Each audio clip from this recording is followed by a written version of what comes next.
So, it's another Thursday, and I think the slew of NeoGeo limited run games collector's editions might be trickling down to a halt. If you've been watching the last couple weeks, like every single Thursday, I happen to have gotten another one. So, if you saw last week's video, I got number 10 in, which skipped 9, but 9 is now in, and 9 is the game I'm all about. So, hey, without further ado, let's unbox the Last Blade 2 NeoGeo limited run collector's edition.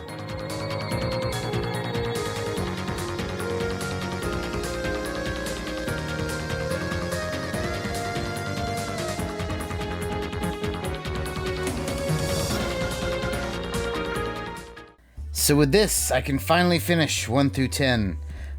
First off, another card, another day, another silver card. The legendary gold card is something that is forever out of my grasp. But today we are looking at The Last Blade 2, and I'll tell you what, if you have not played this game, this is like a hidden gem. And like I say that, you know, if you're an SNK person, a NeoGeo person, you've probably played this. But like, if you're kind of just dabble in NeoGeo games, the deal with this series is like everyone thinks NeoGeo, they think like King of the Fighters, you know, Metal Slug. But like The Last Blade 2, you know, they had 1 and 2. 2 is obviously better because it's just more refined, more characters. But oh my god, this game is great, and I'll talk about a little bit about that more at the end. But I'm actually super duper excited to see what you get in this, because like I've said several times now, this is probably my favorite NeoGeo fighting game series. So, first off, the postcards are all awesome. Like, I like these a whole lot. A whole lot, in fact. So that's cool. I like how it has, you know, a couple characters, some logos, but like they're not like screenshots. They look like they're, you know, maybe like promo art, or maybe like a, I don't know, just something from the art book, rather than like, you know, official like posters and stuff, which is something I'm always a fan of things are a little different like that. That being said, I do like, you know, in last week or whatever week that was, where I did the Metal Slug Anthology, I liked how those were all the marquees. Like, you know, each one of these is different. They all kind of have a theme. We'll put the game aside, take the poster over here. So first off, like always, they have these cool little cartridges. So Last Blade 2, Electric Boogaloo. Whoa, well, that's not cool. You guys see that? The label came off when I put it in. Oh no, now I'm nervous because I can't. Oh gosh. Huh, hold on a second. Hold on. The label came off. I mean, granted, it's just a sticker. Push it on myself. That's that kind of stinks. Alright, well, I mean, no harm, no foul, but for anyone who's getting this, you know, just be really careful with that sticker, because you saw it just kind of popped right off there. I'm going to put this back in carefully. It went back on fine, but still, I'm not a fan of that. Anyway, back to the poster. Usually they're always double-sided, so on this half you have a pretty cool drawing of a couple of the characters.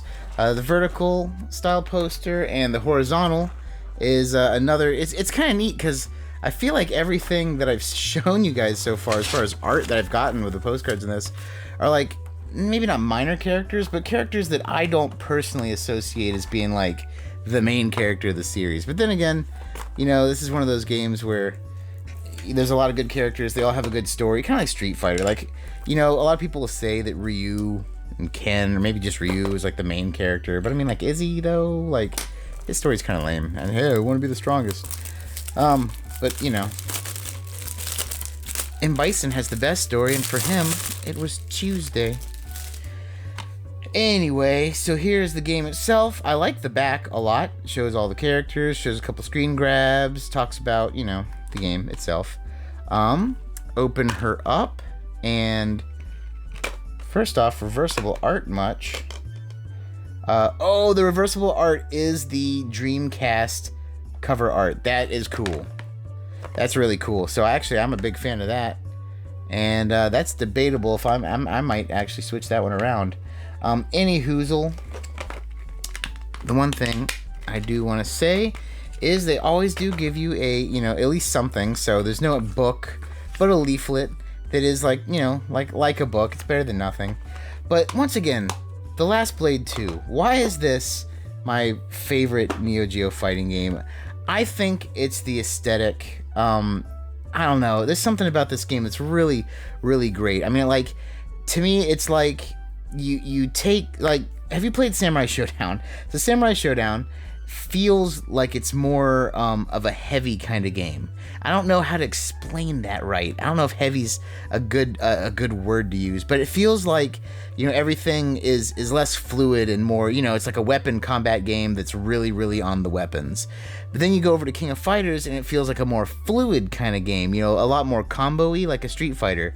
That's why I think I like Last Blade 2, is it feels like a blending. It is still a weapon-based 2D fighter, like a Samurai Showdown, but it feels more fluid like King of the Fighters.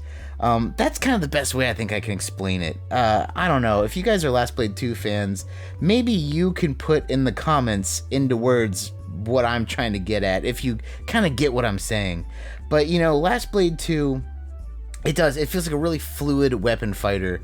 And, gosh, it's a series that I hold very near and dear. Like, it's one of my favorites, hands down. I've said that like 8 times now. But, you know, hey, once again, that is the number 9 Last Blade 2 for the NeoGeo Limited Run Games collection. You know, I hope you guys enjoyed the unboxing. And, hey, awesome. Well, I hope you guys enjoyed that as much as I enjoyed getting it. You know, out of all the sets I've gotten, this one is my favorite. It's just for the game itself. I mean, you could have had nothing in there but a pile of dirt and a scratched disc that still plays, and this would be my favorite one. Last Blade 2 is a gem. If you've never played this game, find a way to play it. I'm not saying, you know, go buy an expensive thing. Just find a way to play it. There's many ways to play it. I personally don't mind playing it on the PS4 with this collector's edition, but I probably will play it more on my Dreamcast than anything else. But that's just me. I also like to play it on my NeoGeo arcade machine, but not many people have those. Hey, once again, if you guys like this unboxing, please leave a thumbs up or anything. And you know, if you guys got this this collector's edition, let me know what you think about it in the comments down below. Hey guys, that's going to do it for us today. Thanks again for watching. Thank you so much for subscribing. We had a weird hiccup with the 3,000 subs. It lined up perfectly with YouTube purging inactive accounts. So I had 3,000 subs, and let's try to get back to getting there again. Anyway, thank you so much, and take it easy.